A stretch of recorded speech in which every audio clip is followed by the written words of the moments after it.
Welcome to the Quillette podcast. Today my guest is Canadian gay activist turned journalist Adam Zivo, whose columns appear regularly in the National Post newspaper. Adam writes about a variety of subjects, including the Middle East, the war in Ukraine, drug policy, and the politics surrounding LGBT activism, which is the subject we'll be talking about today. In his most recent column, titled Canada Needs a New LGB Movement, without the T, Adam argues that following the legalization of gay marriage, many gay activists drifted away from LGBT organizations, which were then co-opted by activists primarily interested in transgender causes and esoteric queer campaigns that proved unpopular with the general public. As a result, Adam argues, many of these organizations have come to disdain or even vilify gay men and women. Here's a quote from his article.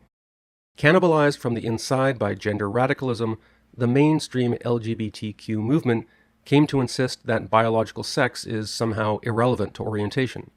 Lesbians were advised to enjoy, quote, girl dick, while gay men were pressured to unlearn their genital preferences, as they were called. Homosexuals who asserted their sexual boundaries were excommunicated from queer spaces and dating apps while being smeared as bigots, end quote. Please enjoy my interview with gay activist turned National Post columnist Adam Zivo. Adam Zivo, thanks so much for joining the Quillette podcast. Thanks for having me on the show. It's great to be here. We actually had a British professor who happens to be gay, and he's written about human rights for many years. He wrote an essay for us a few weeks ago. He talks about how for years and years and years, he just kind of took for granted that when he was talking about human rights, he would sort of lump LGBT rights together, even though his primary focus was gay rights. But he just sort of took it for granted that that whole alphabet soup they were fighting the same fight. And in his essay that he wrote for Quillette, he gave a fairly detailed chronology of how his view changed on that. Maybe could you describe a little bit the timeline of how your view became more nuanced when it came to looking at where the separation lines are between LGBT and T rights? Sure. So just for context, I'm 33 years old. So I came of age in the early 2010s. That's when I was in university. And in the mid 2010s to late 2010s, I was actually a fairly successful gay rights activist in Toronto. So I founded my own LGBTQ advocacy campaign called Love is Love is Love. And we produced large scale art and educational installations in civic spaces in Toronto and Ottawa. And as a result of that, I engaged quite a bit with the local activist scene, queer activist scene in Toronto. And I saw both the good parts of that scene and the bad parts. And over time, I grew frustrated because I realized that many of the activists that I was engaging with were not practical people. They were more interested in tearing down capitalism and discussing all of these far off abstract revolutions, queering capitalism and stuff like that. Exactly, right. Yeah. And you know, for them there was this great need for ideological and moral purity, and they seemed woefully incurious about how actual reform is achieved and how one can consolidate their base of support. And what I noticed over time is that the trans community tended to be more radical than the gay community, and that the gays I knew were, for the most part, more assimilationist, a bit more moderate. Obviously, not all of them were that way, whereas the trans community was really sometimes out there with its politics. And at the time, I didn't really mind so much because I was in my early to mid 20s and I had a great deal of sympathy towards the trans community. I still do in many respects. And I understood that historically speaking, the trans community was a junior partner in the LGBTQ acronym. And so when gays got their rights to get married in 2015 in the United States, when same-sex marriage was legalized. And here in Canada, about a decade earlier. Yeah, like, you know, that was never, I mean, in Canada, obviously same-sex marriage was legalized much earlier. You grew up in that world.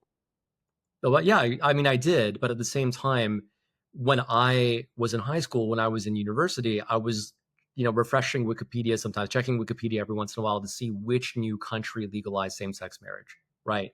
So although I enjoyed the right to marry a partner of my choice in Canada, I knew that most people in the world did not have that right. And so, even as a Canadian, to see the United States legalize same sex marriage at the federal level, that was a huge win. And we have to keep in mind that the United States is the nexus of international queer activism. And so, around that time, many gay men and lesbians retreated from activism because they felt victorious and they said, okay, well, we've achieved our goal. We have won this ultimate symbol of legitimacy. So we are just going to focus on enjoying our lives. And so when they exited, the trans community and the more militant gays and lesbians stayed. And they felt angry, I think, because they felt as if they'd been abandoned by the more traditional, more conventional activists who didn't continue working in that space. And they also had fairly radical politics. And so I noticed that there was this increasing militancy within the LGBTQ community in Toronto, and that it was often unproductive, and that many of the queer activists who I knew seemed to exist in a social and cultural bubble. And not only were they disinterested in understanding other parts of society, they seemed to be woefully ignorant of what other people thought. And this was not, really a trans thing at first, but it developed into one. So by the late 2010s, I was seeing a lot of demonization of gay men, of cisgendered gay men. And Gays. cisgendered mean somebody who doesn't have gender dysphoria. Exactly, like Yeah. you and I, right? So cis gay man became a slur, and we were seen as the fifth column within the LGBTQ community because gay men are seen as insufficiently radical, right? And on top of that, I was seeing this really unsettling push to normalize a revisionist history where gay men were erased from the story of their own liberation. You had this narrative that gay men owe their rights to trans women of color. So can I stop you right there? Because that's a strange subplot, um, where all of a sudden, like, you were reading stories of Stonewall, and everyone who threw a rock or everyone who shouted a slogan was like a black trans person. Yeah, it was really weird. And I thought it was essentially an effort to delegitimize gay men within the current political discourse and to remove their moral and cultural authority by falsely claiming that they were just passive beneficiaries of the labor of others. So that was concerning. And as I began to look into it, I realized that Marsha Johnson, I believe that's her last name. So the black trans woman who supposedly threw the first brick at Stonewall, she wasn't even there at the beginning. She came after the riot had begun. So I thought it was interesting that everyone had accepted this myth, this fact, even though it was easily disprovable. But let's imagine that she actually did throw the first brick. Well, I don't think that that really mattered, because when you look at rights advocacy over the course of several decades, throwing a brick it's a grain of sand, right? And we're talking about the Stonewall Riot in New York City, considered an important event in the history of gay rights and LGBT rights more generally. Yeah. Like the Stonewall Riot in 1969, that is often considered to be the beginning, the genesis of the contemporary LGBTQ movement, right? And the idea is that a black trans woman threw a brick, and she initiated the riots, and as a result of that, the contemporary gay movement or LGBTQ movement can be attributed to this action. We're talking about symbolism, like, ultimately, because it doesn't matter who threw what brick, but you're citing this as a sort of symbolic of the larger effort to co-opt what has been called the larger LGBT movement in the service of a specific subset within that community. Yeah, but what I also want to emphasize here is that this reinforces my sense that contemporary LGBTQ activists were not practical people, because as I was mentioning earlier, throwing a brick is ultimately not that substantive, right? That when you look at the history of queer activism in Canada, in the United States, you have a lot of legal activism, you have people building institutions, you have people maintaining newspapers, and that's a lot of work that happens behind the scenes and is not sexy. And you have people engaging with politicians, organizing picnics, et cetera, et cetera. And so when you have the history of gay and trans activism reduced to someone throwing a brick, for me, it shows that some contemporary activists are not aware of all of the hard and unglamorous work that comes with rights advocacy, that comes with petitioning parliamentarians to support your rights. And they just are infatuated with the aesthetic of revolution and riots. For the most part, I think that there are very potent psychological drivers that push some of the more marginalized elements of the LGBTQ community to this radicalism. We have to keep in mind that many trans people are marginalized from society and they do have very difficult lives. And whatever disagreements I might have with the more contentious aspects of trans activism, I do feel a great deal of sympathy for someone who is experiencing gender dysphoria. It's an agonizing. We've had people on the podcast who suffer it, and it's an agonizing condition. Yeah, and also the social scorn that they experience, the employment discrimination, housing discrimination. And the same applies for some gays and lesbians, less so now, but certainly in the past, especially if they're gender nonconforming. And when people are rejected by society, they sometimes view this mythical alternative world as being a potential savior for them.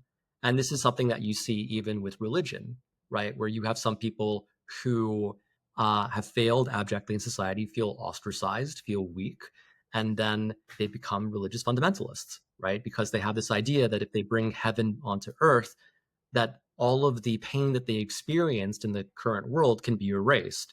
And so I view the revolutionary myths that are so fetishized in the queer community as being akin to a religious fervor where people want to bring, some remote heaven on earth. And I also think it's somewhat cowardly, right? Because if you fixate on this utopia that you've imagined, can suddenly come into your world, you stop engaging with the real world around you and you stop thinking about practical Well, you engage incremental. with your silo. You engage with your social media silo who share those slogans and that belief system, I suppose. Well, you don't have to do the hard work of actually figuring out how to make the world around you a better place, right? Much in the same way how religious zealots will pine for their religious utopia, without thinking about how they can make the world around them better. So what I want to emphasize is that at first, my alienation with the community was based on its impractical politics, at least within the activist class. And I'm going to tell you a story that really epitomizes this. Back in 2019, there were some Christian preachers who wanted to organize a Christian rights rally that would have marched down Church Street. And Church Street, for those who aren't in Toronto, it's kind of the heart of what used to be called, maybe it's still called the gay village. Yeah, the gay village in Toronto. Yeah. And they justified it by saying, well, it's called Church Street. We're rallying for Christian rights. It makes sense for us to be here. But it was quite obvious that they wanted to provoke some reaction from It's like putting a Palestinian rights march down a Jewish neighborhood. Like they're there. There's a reason for it. Exactly. And the pastor who was in charge of all of this, he was known for coming into the gay neighborhood and preaching his beliefs in a way that seemed deliberately provocative. It's like then Westboro Baptist type stuff where like you're going to hell, no, fire and it brimstone. wasn't that extreme, but at the same time, it was offensive enough. So he was pretty sophisticated. He would wear a body cam, and then he would film people freaking out, and then he would put that online on YouTube to say that Christians are being persecuted, and then he built an audience off of that. So hardcore culture warrior. Yeah, and it was very, very cunning. I was impressed, actually. I thought that he was doing a very effective job for his cause. It just happened to be a cause that conflicted with my rights. And I thought to myself, if we're seeing the rise of this kind of activism, maybe LGBTQ activists in Toronto should take a strategic approach, because it's obvious that, these Christian activists have tuned into the fact that LGBTQ people in the late 2010s were very angry and very aggressive and weren't always cognizant of the optics of their behavior. When that Christian positivity rally was announced, many of the LGBT leaders in Toronto gathered for an emergency meeting in City Hall, which I almost got into, but ultimately I was barred from entering because I didn't have permission, even though one of my friends was in there. Anyways, From the discussion, they were very focused on ensuring that the Christian activists did not get what they want, that they wouldn't be turned into martyrs, that they wouldn't get the footage that they needed to portray themselves as being persecuted. And so these people came together and they decided that they were going to have a pro-LGBT rally, or I guess festival, in the heart of the gay village, but it would be focused on positive messaging, and it would feature pro LGBTQ religious leaders. And I thought that was great. That's a very smart way to respond to this kind of provocation. And had that been implemented as planned, I think everything would have been fine. But then the 519, which is one of the main LGBTQ institutions in Toronto, it's a community center. They're very radical, very militant. So they went rogue and they decided to put together an alternative counter protest called the Army of Lovers. And right away, that seemed like it was going to be a disaster. They're using this militant language. They're stoking a fire here, and they're so preoccupied with this idea of war, of fighting this culture war, that they're going to give these people exactly what they want. And so then the day of the protest came, and thankfully the police they took over, a main intersection and kept the two sides very separated. And by minimizing contact between the two sides, they were able to deny the Christian activists, a lot of the footage that they wanted to get. On my end, I ended up sneaking into the Christian side. I mean, it's not as if there were fences everywhere. And the great thing with me is that, I'm not exactly obvious as a gay guy. You can pass. Yeah, you can pass. Right. Yeah. Yeah, so I went in, and I was shocked by how well organized they were. They all had, the same T-shirts. They all had the same signs. Everything was very centralized. And they also had a booklet that had their main talking points. So there was a great degree of discipline in their protest. And it was very smart. And then I went to the other side, to the LGBT side, and it was utter chaos because there was no discipline with their messaging. You had all of these heterogeneous groups come together with no real planning, although partially that's because they'd come together very quickly, and they were angry. And they were shouting that the Christian side was full of white supremacists. And I thought that was really silly because the Christian side was predominantly racialized. I think about 70 to 80% of the people there were immigrants or black or brown. Meanwhile, on the LGBT side, it was about 90% white, something like that. It was crazy. So you had a group of radical, queer white leftists shouting at a whole bunch of brown people that they were white supremacists. And so then the pastor kept on saying, I want to debate with someone. I want to debate with the LGBTQ community. No one wants to debate me. And so I decided, okay, I'm going to go and talk with him so that I can keep things calm, lest someone else go instead and make a shit show. Say crazy things, yeah. Yeah, so I went and I just, went around the police cordon and went from behind. And I said, hey, you want to talk with someone? I'll talk with you.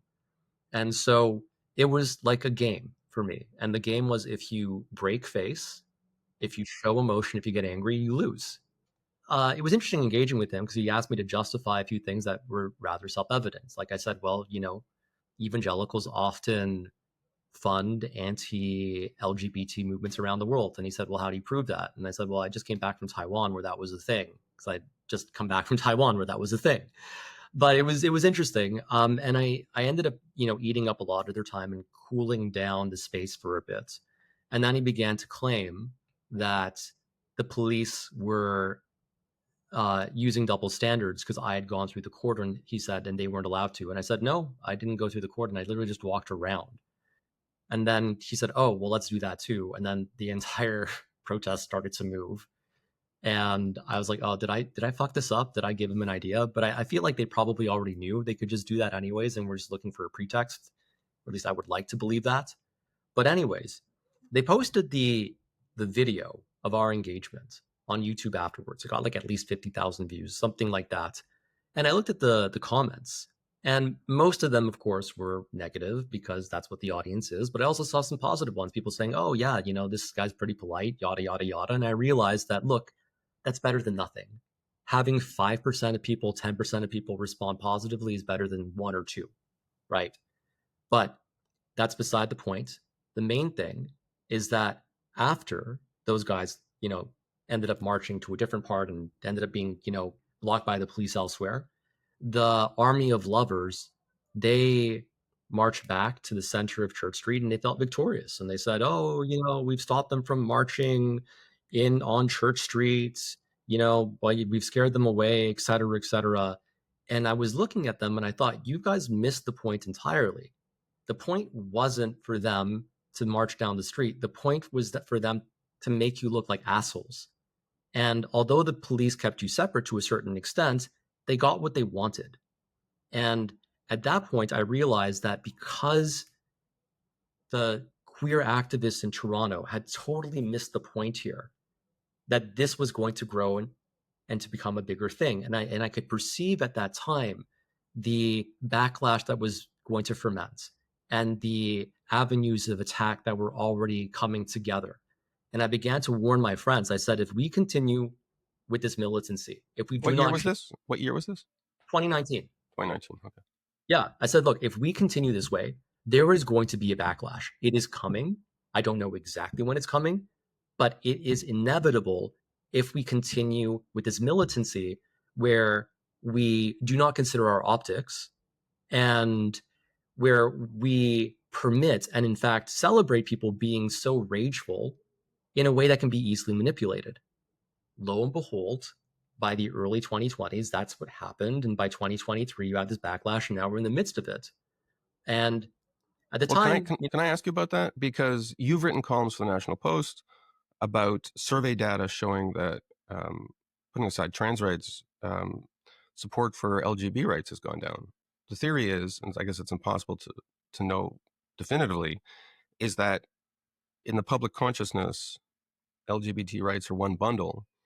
And if supporting LGBT rights means supporting male access to women's sports, male access to women's rape shelters, male access to women's locker rooms, aggressive measures to pharmacologically or even surgically transition minors who say they're trans, that if you're required to be on board with all that stuff, to be on board with LGBT rights, then a lot of people, I guess that would include me, are like, well, guess I'm not on board with that because very few people support that and it seems radical and destructive. Yeah, I mean, it's impossible to prove causality here, but the sense that I get, at least anecdotally, is that there is a relationship, and that because LGBTQ activists insisted that this is an all or nothing package and that you can't go a la carte, that people started saying, okay, well, maybe the entire movement is broken. And you had some of these voices which were very critical of the entire LGBTQ community, who would point out the fact that it is irresponsible to transition minors. And they got an audience because they were saying something that was true. They were pointing out this very real and There's real concerns. fact. Yeah. And then you had people who normally wouldn't listen to them, who had concerns about, let's say, women having to compete against males, or, gender confused kids being transitioned without their parents' consent. Their ears were open to these people. And so these people gained an audience with, listeners who would otherwise not give them any time. And then the anti-trans stuff, was tied to this anti-gay stuff. So I think, for example, people like Matt Walsh he's a great case study. I disagree with a lot of stuff that he says, but some of the stuff that he criticized the trans movement for is valid. For example, pointing out the fact that under gender ideology, you don't have a coherent idea of what it means to be a woman, right? And so you have people who are listening to him, and now he's saying stuff like, I don't know, like gay parents shouldn't adopt. He attracted that audience by saying common sense things, but now he's extrapolating that into homophobic stuff. Yeah, and look, I can see, like, I engage with a wide variety of people, even though I'm currently mostly in Ukraine. But when I'm in Toronto, I'm very lucky to have a relatively diverse, politically diverse set of acquaintances. And I know people who are more moderate or on the center left, who are socially progressive, who are kind people, who want to support trans rights, who want to support gay rights, but they feel uncomfortable with some of the excesses of trans activism in recent years. And they don't know how to articulate that discomfort. And if the LGBT community isn't able to give them an answer, isn't able to address the discomfort, I fear that they'll end up, going to other people who will vilify gay men. And if you want to make a comparison, I think a good comparison to make is the political evolution of young straight males, right? Young straight men in the West, where for over a decade they've been vilified and they've been told that they are the root cause of all of society's problems. And as a result, they just naturally shifted to the right. And, were co-opted by some really toxic figures like Andrew Tate because there was no alternative, right? If you have a young boy who was told that his masculinity is toxic and he is inherently evil because he's a man, and progressivism doesn't provide a positive role model of what it means to be a man, then people go to these other extremes. And so I think the same thing is occurring analogously in the LGBTQ side. And this is why I'm deeply concerned that under the current trajectory, gay rights could see a significant erosion as collateral damage. Um, Now, I'm not the only one who sees this. There is growing awareness within the LGBT community that the trans activists who've had the reins for this movement as a whole for the past 10 years have been disastrous. And so there is a growing desire amongst gays and lesbians, not all of them, but some of them, to assert themselves as a distinct community and to essentially let the trans community do its own thing. And if they mess up their own rights advocacy, that's unfortunate, but that's on them. But we will do our own thing because we don't want to jeopardize our rights because a different community doesn't want to listen to us and wants to push forward with a really impractical form of political advocacy. So whenever I see trans-themed activism manifest itself in Toronto, last Pride season they had this like transgender day of resilience or something, and I happened to be going home on the subway. It was the same day as a baseball game, so the subway car was full of people who had just attended this event, which had a very morose aspect because one of the themes is like transgender people are all being genocided. They were all wearing masks, and there was like a lot of anti-Israel paraphernalia on them. A lot of them had canes because a lot of them imagine that they also have disabilities. Can you tell me a little bit about this cross-fertilization of radicalized ideologies in regard to the Middle East, public health activism? Again, they're still wearing masks, even though it's been like 5 years since the COVID pandemic. Have you done any work kind of immersing yourself in some of these subcultures?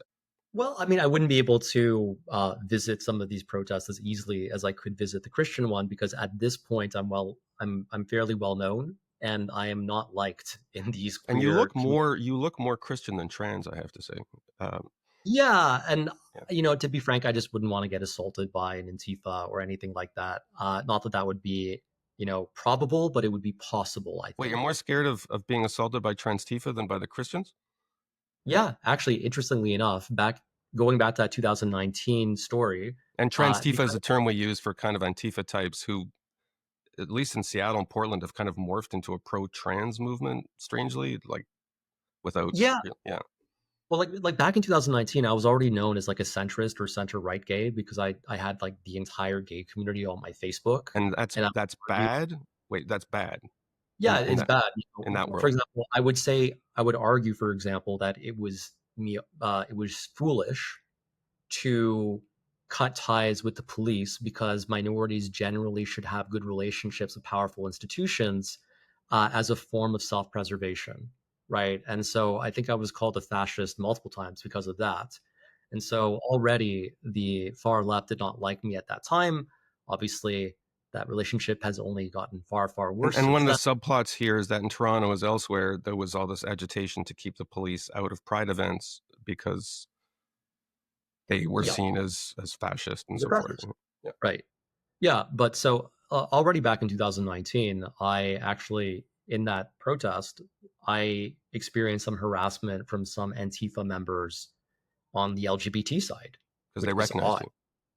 because they recognized me. And because even though I was actively an LGBT uh, activist at that time, in fact, around that time, I had just launched Toronto's Big Gay Bus. Like my campaign took over a commuter bus, wrapped it in queer content, turned the inside into an educational installation.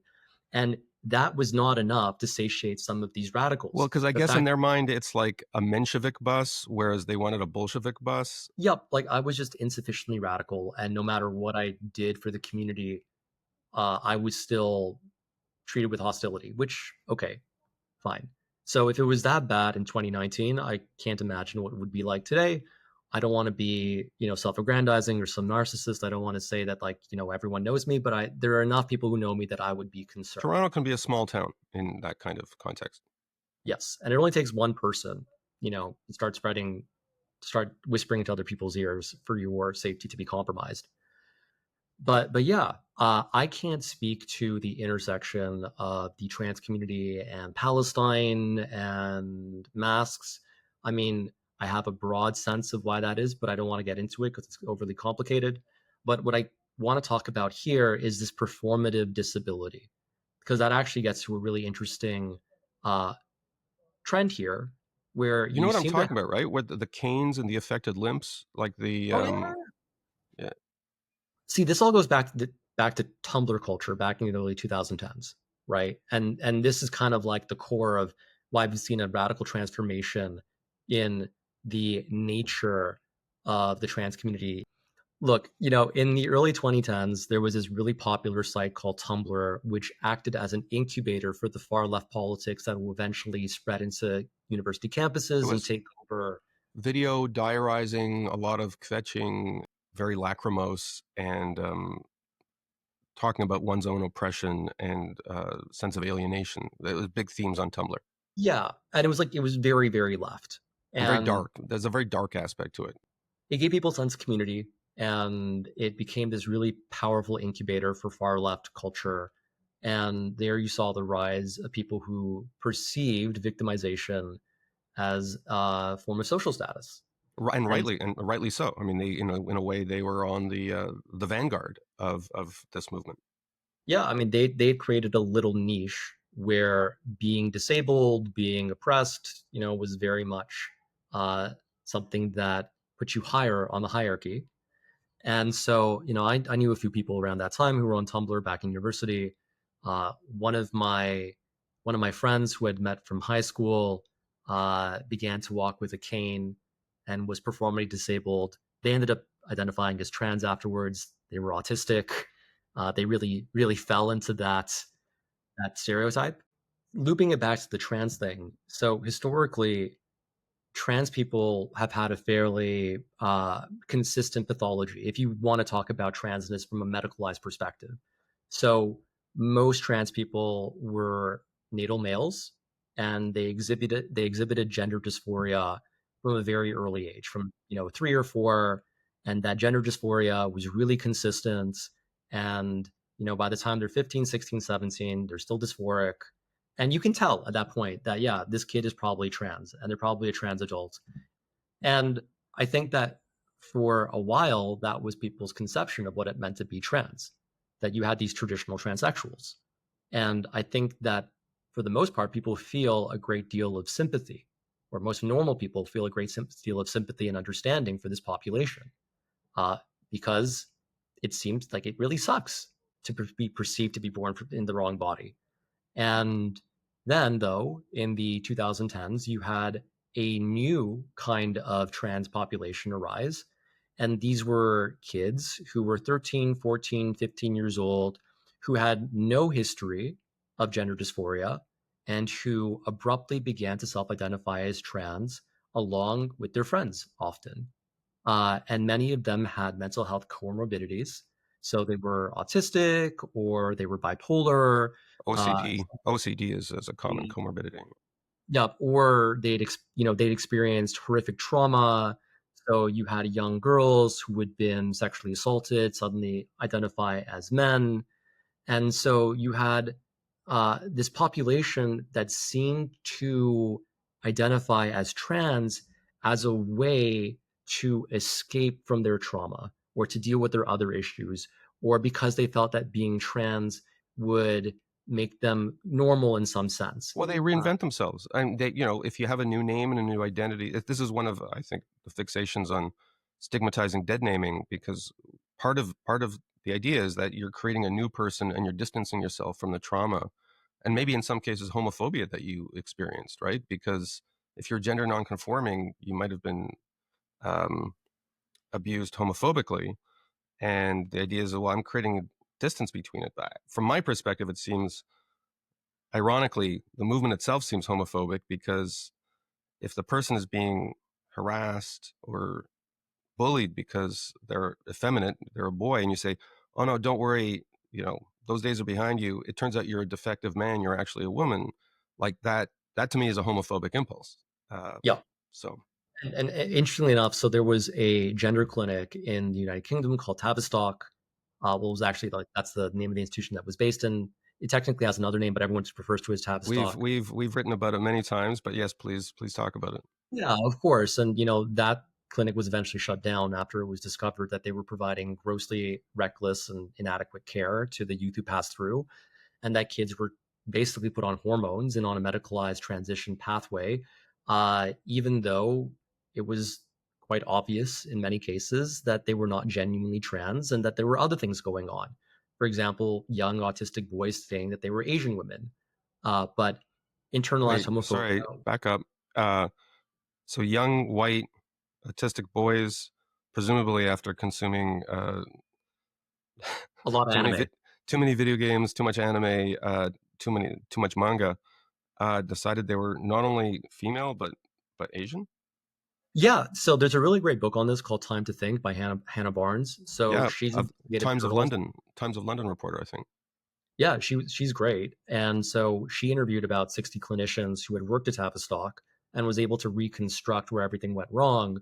And what's interesting is that she, of course, interviewed many of these clinicians who were homosexuals, right? Because, like, you have to keep in mind that the clinicians who worked at Tavistock were not some right wing personalities. They worked in that environment because they wanted to help gender distressed youth. And of course, then you had a few clinicians there who were gay and who wanted to help gender distressed youth. And these gay clinicians were disturbed by what they saw there because they had patients come in who seemed to be struggling with internalized homophobia. You would have young boys who would say that they wanted to have sex the right way. You would have young girls who say that they want to puke at the thought of being lesbians, and they were asking to have their gender changed. And instead of saying, "Well, wait a second, maybe we should explore this internalized homophobia. Maybe we should address that." No, these kids were just transitioned, and that's where I think that whole transing the gay thing comes out and is really homophobic. Some of the clinicians joked that at the rate that they were transing young gay kids, there would be none left. But looping back to the earlier point is that this this new wave of trans identifying individuals dramatically changed the nature of the trans community. For example, previously it was mostly natal males. This new wave was mostly natal females, and it diluted what it meant to be trans, right? So whereas before, if you were trans, you really had to commit. You had to go through like you had to go on hormones, you had to go get a surgery, you really had to follow through. This was the transmedicalist concept of what it means to be trans. You have to have, gender dysphoria. Um, as this new population floods in, you start to see a shift towards a more amorphous definition of what it means to be trans, where being trans, in a sense, can be anything. You don't have to experience gender dysphoria. You don't owe anyone any gender expressions. You can use whatever pronouns you want. So you can say, for example, that you are a male who has a beard, who uses he, him pronouns, but you're still a trans woman, which doesn't make any sense.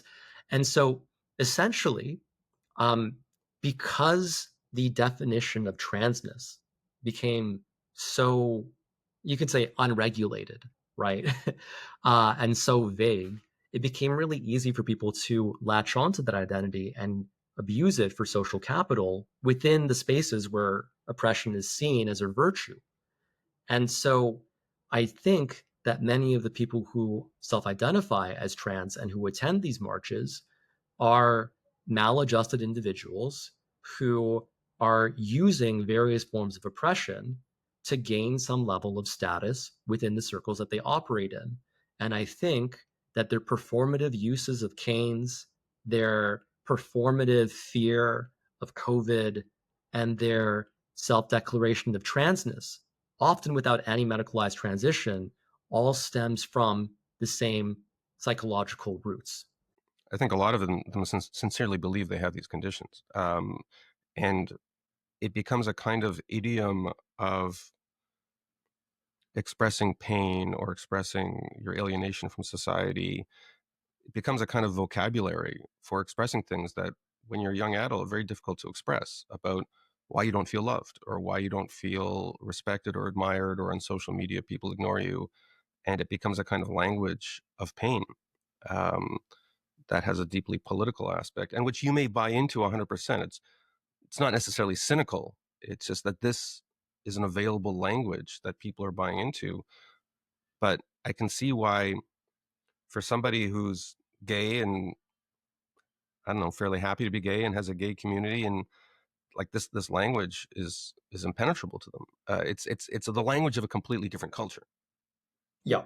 And for them, it's so integral to their identity, and it's such an effective coping mechanism to a certain extent that it's hard for them to peel away from that. And when you tell them, hey, wait a second, maybe, maybe you're not the same kind of trans person as a traditional transsexual, they get really offended and they view that as genocidal and they view that as really bigoted. The language And becomes apocalyptic, where which is ironic because the best way to accomplish long-term genocide is to sterilize people, which is kind of what they're advocating. Um, let's talk practicality. Like, even many mainstream LGBT organizations, like any activist organizations, people who have the most extreme or emotive kind of rhetoric and slogans often dominate politically. Like, to just say, oh, we got gay marriage 20 years ago. What's the fuss? Let's just relax. And like, that's not a very sexy or attractive message to people who are committed activists. They want to hear the kind of revolutionary rhetoric.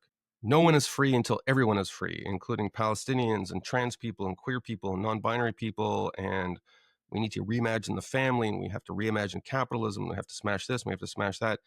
Even though those people may represent a fairly small constituency, that rhetoric traditionally within the LGBT activist community has resonance, right? Because it taps into kind of, in the 60s and 70s, people really did want to smash the traditional idea of the family. And so, in a way, that included gay fathers and uh, lesbian mothers. So you can see why it's an uphill battle to try and convince mainstream LGBT organizations that, hey, look, we have to make some painful strategic decisions. Um, do you see any hope for that? I mean, because it sounds like you're on the outside looking in, even though within that world you probably represent the way, what, 70, 80, 90% of people think. It's considered outre to acknowledge those numbers. Uh, so what's your position on this? Like, do you see any hope for this? it's going to be difficult, but before we get into that, I actually want to provide a framework for understanding why these organizations are so disposed towards radicalism. And I'm going to Okay. bring in three different factors. So, factor one, the kind of person who's going to get into this sector is likely going to be more radical because they view their queerness as being essential to who they are, right?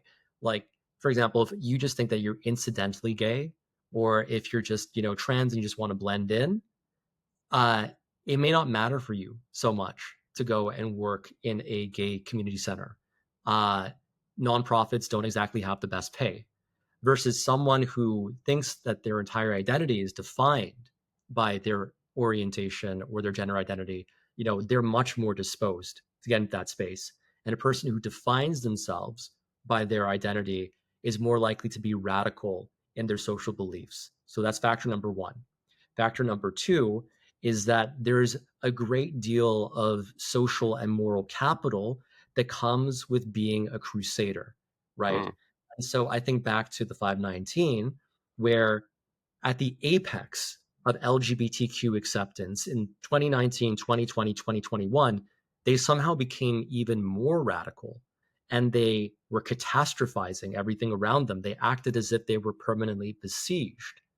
And I got the sense at this time that they were akin to, let's say, religious leaders who want to maintain control over their flock, over their congregants, by making the world out to be a scary place and positioning themselves as being part of the saviors in this dangerous world around them. And cults And operate like this, right? This is like outside of our cult, no one understands us and we're persecuted. And exactly, right. And so I think, let's say for some queer activists, it's hard for them to conceptualize a world that is friendly towards LGBTQ people because that would make them, to a certain degree, irrelevant, right? If your moral, social, and political relevance is predicated on the world being a dangerous and hateful place, you have a really strong incentive to maintain the belief within yourself and those around you that the world is a dangerous and hateful place. Now, there is backsliding, as we mentioned. So I think that now I'm a bit more understanding of people who are concerned about homophobia. But I think that the actions that we saw in 2020 and 2021, when things were very good for the queer community, I think that that was quite illuminating. Now, the third piece is about financial incentives. And this is something that's been written about quite a lot recently. But essentially, after same sex marriage was legalized in the United States, LGBTQ organizations had a bit of an existential crisis because they were able to very effectively fundraise uh, based on this cause. And when the cause disappeared, they needed to find a new cause to fundraise off of, right? And so as they racked up victory after victory after victory, the new cause that they needed to dangle in front of their donors grew increasingly niche and radical, right?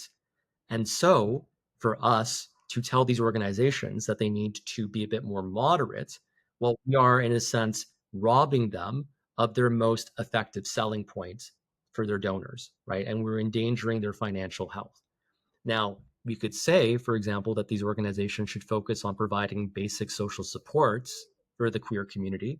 For example, I don't know, helping gay and trans youth who are homeless or helping with sexual health. But that's a lot less sexy than political crusades. And so there's less earning potential there, right? I think that it's quite notable that organizations like GLAAD, like EGAL, they get a lot of private donations, right? Uh, Whereas some of these more community service based organizations, these institutions, are mostly publicly funded. People are going to give money to the sexy political cause because they want to feel like they're part of this big war, versus just providing the nuts and bolts of everyday community support. So those three factors together, I think, lock current organizations into being more radical than the rest of the community, and it is very difficult to circumvent that. I, I'm guessing if you drove your big gay bus around Toronto now, people would accuse you of running a transphobic bus line, right? I mean, I had a lot of trans people there too. Ironically, many of the people who I actually put on the bus are definitely not fans of me right now, which is it's a bit sad. I mean, I do feel a sense of regret for that, but things change. They're still good people, even if they don't like me, and I hope that eventually things can change in the future. But it is what it is. Adam, if people want to follow more of your work, what's the best place they can go on the internet? You could just follow me on X, formerly Twitter. My handle is at Zivo Adam. That's Z-I-V as in Victor, O Adam. Uh, or you can find me on Instagram, which is Adam Zivo. Or you can go on the National Post, which is one of the two national newspapers in Canada, and you can find me there. No Tumblr account? No Tumblr, God no. Okay, we'll have to fix that. Adam, thanks for taking the time to talk. Thanks for having me.